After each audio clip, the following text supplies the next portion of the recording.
అందరం BRS కార్యకర్తలం BRS కుటుంబ సభ్యులం ఇయాల చాలా ఇబ్బంది పెడుతున్నారు మన మీద. నిన్న కూడా గౌతమ్ను తీసుకుపోయి అరెస్ట్ చేసి రాత్రంతా పోలీస్ స్టేషన్లో పెడితే బీఆర్ఎస్ లీగల్ సెల్ అద్భుతంగా పోరాడి గౌతమ్ను బయటకు తీసుకొచ్చింది.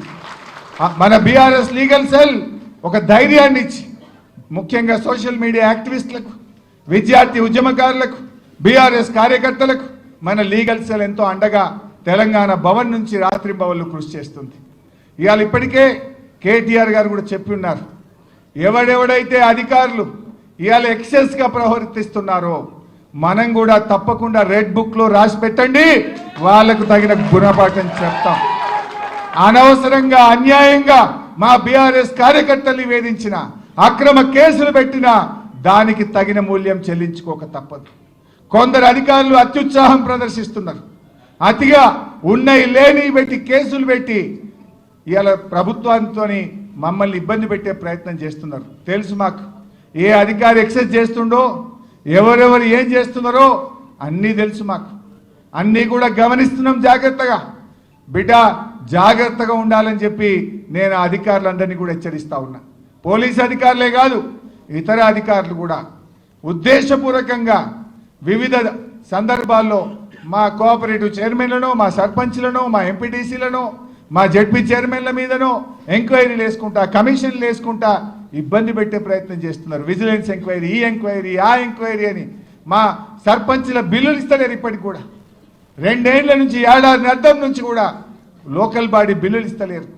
అసలు ఈ గవర్నమెంట్ వచ్చినాక 12,000 కోట్ల రూపాయల బిల్లులు కేవలం 4 బడా కాంట్రాక్టర్లకు ఇచ్చింది. 4కే 1,200 ఇస్తే చిన్నోళ్ళందరూ అయిపోతారు ఈ రాష్ట్రంలో.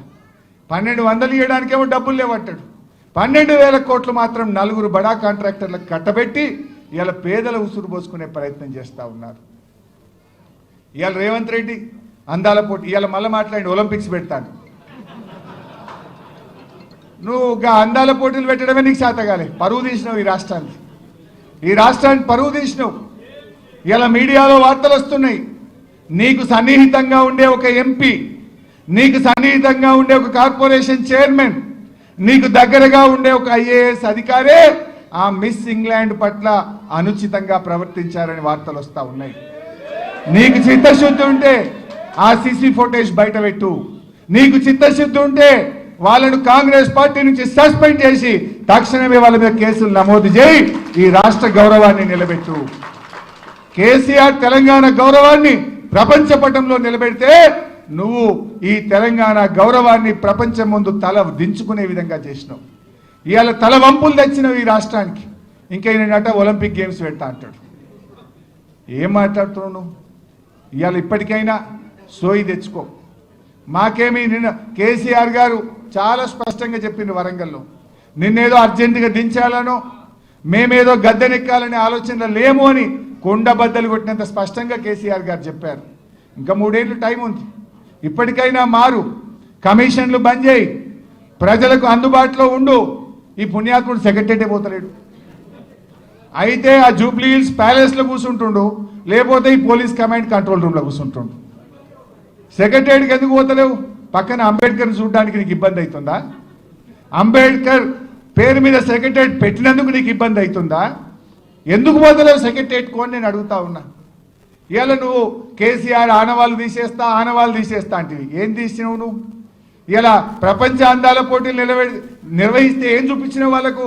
సెక్రటరీ చూపించినావు, యాదాద్రి దేవాలయం చూపించినావు, పోలీస్ కమాండ్ కంట్రోల్ రూమ్ చూపించినావు, బుద్ధ భవన్ చూపించినావు. ఏం చూపించినావు నువ్వు? కేసీఆర్ ఆనవాళ్ళను నువ్వు కాదు, నీ తాత జేజమ్మలు వచ్చిన రేవంత్ రెడ్డి తొలగించలేవు.